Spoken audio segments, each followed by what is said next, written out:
Assalamualaikum warahmatullahi wabarakatuh. Saya Novi Herlina, calon guru penggerak angkatan 10, akan memaparkan tugas eksplorasi konsep tentang refleksi diri pemikiran KHD.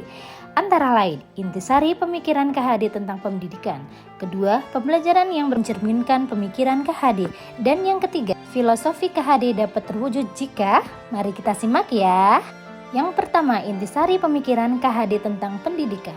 Menurut Ki Hajar Dewantoro, pendidikan adalah tempat persamaian benih-benih kebudayaan dalam masyarakat.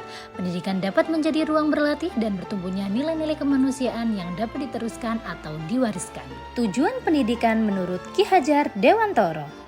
Tujuan pendidikan menuntun segala kodrat yang ada pada anak-anak agar mereka dapat mencapai keselamatan dan kebahagiaan yang setinggi-tingginya. Pendidik itu hanya dapat menuntun tumbuh atau hidupnya kekuatan kodrat yang ada pada anak-anak agar dapat memperbaiki lakunya. KHD mengibaratkan pendidik sebagai seorang petani. Anak-anak seperti biji tanam yang disemai dan ditanam di lahan yang telah disediakan.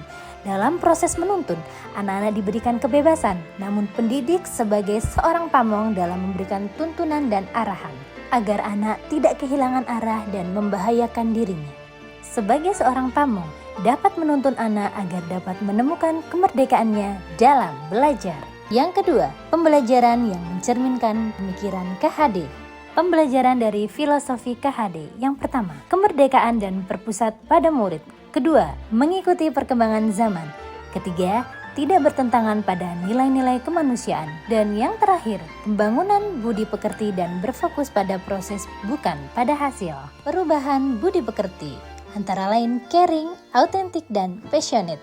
Menurut KHD, budi pekerti diartikan sebagai panduan antara cipta kognitif, karsa atau afektif, sehingga menciptakan karya atau psikomotor sehingga pendidik mampu mengubah budi pekerti peserta didik menjadi lebih baik dari sebelumnya.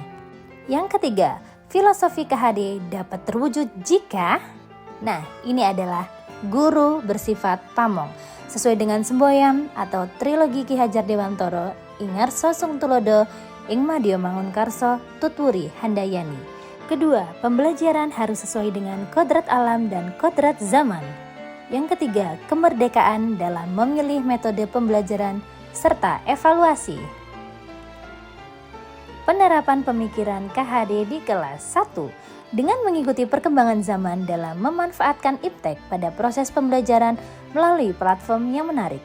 Kedua, sistem Among dengan memberikan kebebasan pada peserta didik dalam menemukan sumber belajar seluas-luasnya untuk menemukan pengetahuan baru baik secara individu maupun kelompok. Demikianlah paparan dari kami. Semoga kita bisa menjadi seorang guru yang memerdekakan peserta didik kita. Terima kasih.